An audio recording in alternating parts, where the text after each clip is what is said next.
So I've been teaching jazz for around 15 years, and over those 15 years, being a jazz educator on the internet and of course outside of the internet, I've noticed that there are certain things that are always talked about when it comes to learning jazz, like learning solos by ear or working on music theory and all of the subcategories of those, which are all great advice.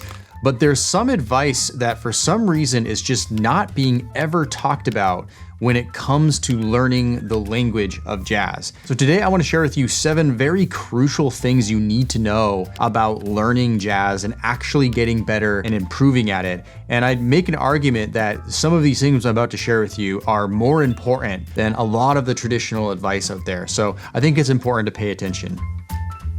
So number 1, I'm gonna start off with something that's either gonna be very controversial or very obvious to many people. There is only one way to learn jazz, and that way is by learning songs, or we like to call them in the jazz world, jazz standards, which are the typical songs that are called at jam sessions and played amongst musicians, both from the historical perspective, but also in a modern day perspective. Now, the reason that learning songs is the only way to learn jazz is because everything that you need to know about playing jazz is within the songs themselves. So if you catch yourself learning stuff that really does not apply to a song, you're essentially missing the point of learning jazz in the first place and learning how to improvise. We improvise over songs. Those are called jazz standards. They have chord progressions within them. We learn melodies. We have to be able to play these songs to play with other musicians. And so it's essential to learn jazz standards. It's essential to learn songs. So what this means for you is if you're working on things and practicing things to try to become a better jazz player or jazz improviser, but they are not in the realm of learning a song, then it's quite possible that you're wasting a lot of time, because truly anything that you can practice can be applied to a jazz standard, whether that's working on learning musical language by ear, whether it's reading and memorizing musical language or composing your own solos or learning how to improvise over different chord progressions. All of that stuff can be found in jazz standards. So if you really want to improve at jazz, you need to be increasing your repertoire. And the more jazz standards that you learn, the better you're going to get at jazz. You're going to recognize the familiar patterns like chord progressions. You're going to recognize melodic things that tend to happen among jazz improvisers. And this is how you'll learn the language, is by really knowing a lot of repertoire of jazz standards. So again, it could be considered controversial, but I truly do believe that learning songs is truly the only way to learn jazz, at least effectively. Number 2 is input is more important than output, or at least at first, okay? So what do I mean by input and output?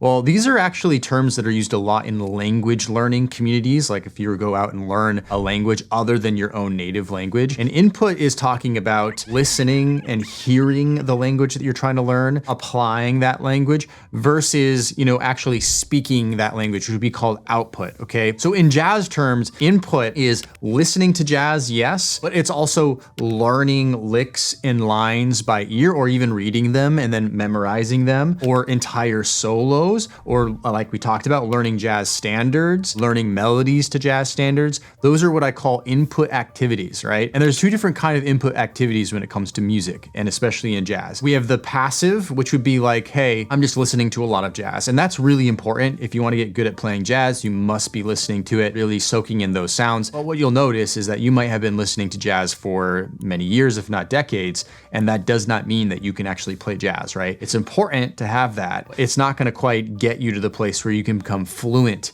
in playing the jazz language. And so that's where the more active input activities come into play, some of which I've already mentioned, like learning music by ear, transferring it from what you're hearing and getting it onto your instrument, right? Just that activity alone is actually exercising a ton of musical muscles, right? It's exercising your ability to match phrasing, match rhythm, get what you're hearing in your ear onto your instrument, develop muscle memory. So just that activity alone is really powerful input activity. But again, the main reason to get input is to acquire language, right? To acquire language. And we need to be doing a lot of it, especially if we're at the beginning stages of learning. Input activities could also be music theory. It could also be like Yeah, sure. Learning chords and scales that you can associate with each other. Those are still input activities. But when I'm talking about the language of jazz, even more important is learning the sounds of the actual sentences, if you will, that jazz musicians would play, and learning lots and lots and lots of it, not with the intention that you're going to be copying, pasting them later, but simply that you are digesting that language, learning how to transfer that to your instrument so that over time your vocabulary increases and it becomes more and more natural to you. Output activities like playing and improvising, like just getting out there and improvising and playing, those should still happen on day one, right? You should still be starting to improvise right away, because that's really one way and an important way you're gonna get better at improvising is simply by just doing it and making a ton of mistakes and making adjustments from there. So you must be doing output activities, but more than that, you really should be focused, especially if you're at the beginning stages, of input activities. Get as much language as you possibly can under your fingers, get your muscle memory going, and your output is ultimately gonna be so much better. Number 3 is if your practice engine sucks, your results are going to suck. What do I mean by practice engine? So practice engine is the way that you practice, right? And I'll go deeper into that in a second, but let's think about it this way first. Have you ever felt like you've been practicing for years or months and you're just not improving? Well, you probably are improving, you're just a little too close to it. But if you do have that feeling, there's probably some grain of truth in there, right? And that truth is you're probably practicing things not effectively, not the right way, not the right things that you need to practice for yourself right now. And therefore you're making very slow progress, even if you're actually practicing all of the right things, right? So your practice engine is your ability to not only practice efficiently, but practice in such a way that you're able to identify exactly what you personally need to be working on right now. And I'm here to tell you the best musicians in the world are really good at doing this. They have mastered the art of practicing just as much as they've mastered the art of actually playing jazz or improvising, okay?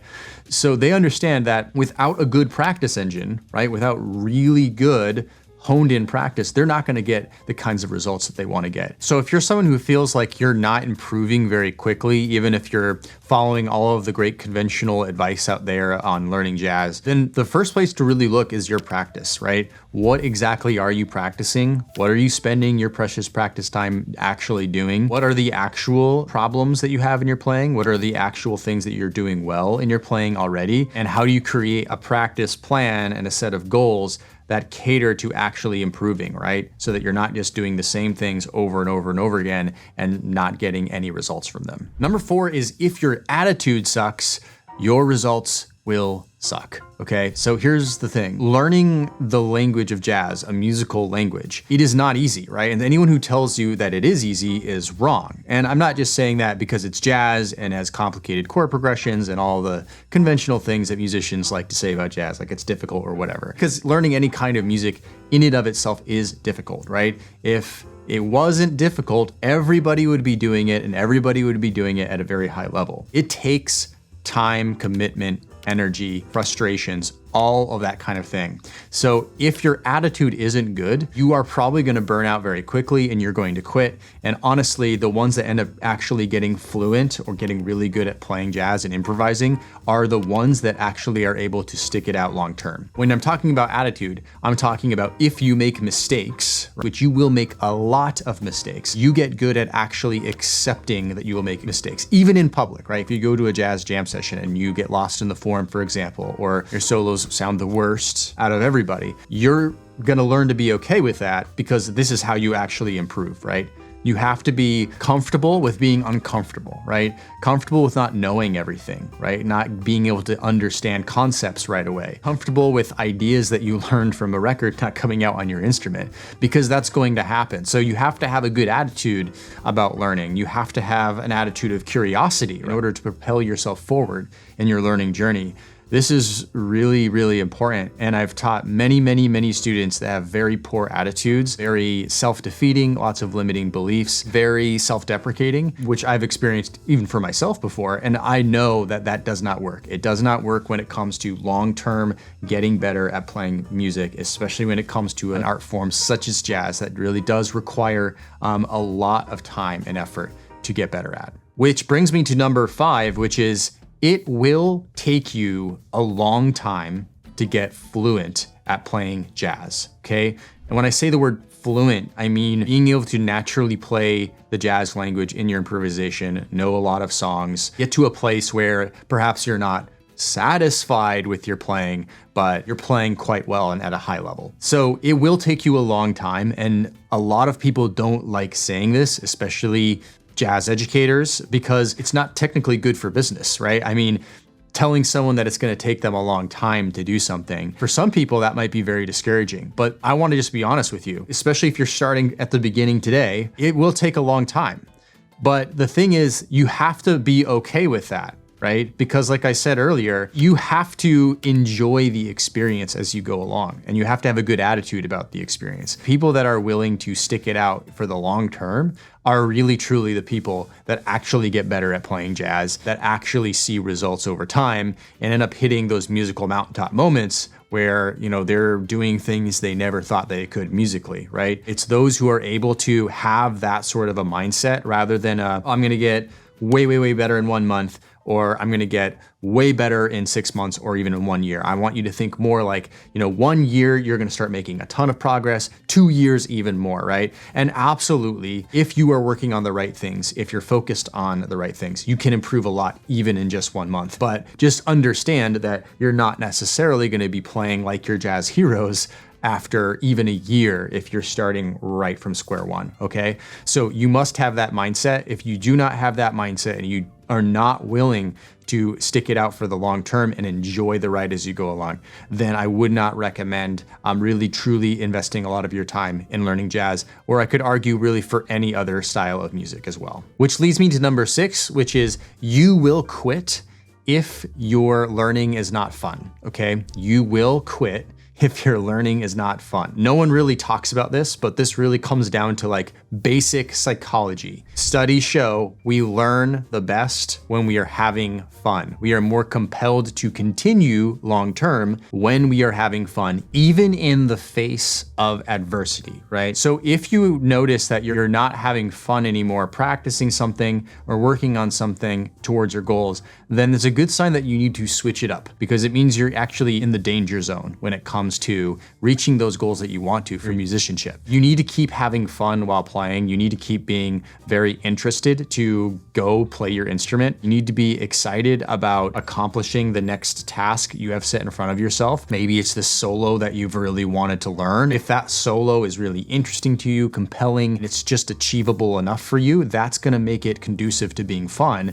And therefore you're gonna be willing to look forward to that next practice session where, yeah, I can't wait to learn the next 4 bars of this solo. It's gonna be so cool to get that on my instrument. Like, if you can have that joy and keep that joy going with all of the different projects that you're working on musically for jazz, then you will improve over time, right? You will absolutely improve and you'll be motivated. So it's really important that you do this, because if you start losing it, things are gonna fall apart pretty quickly.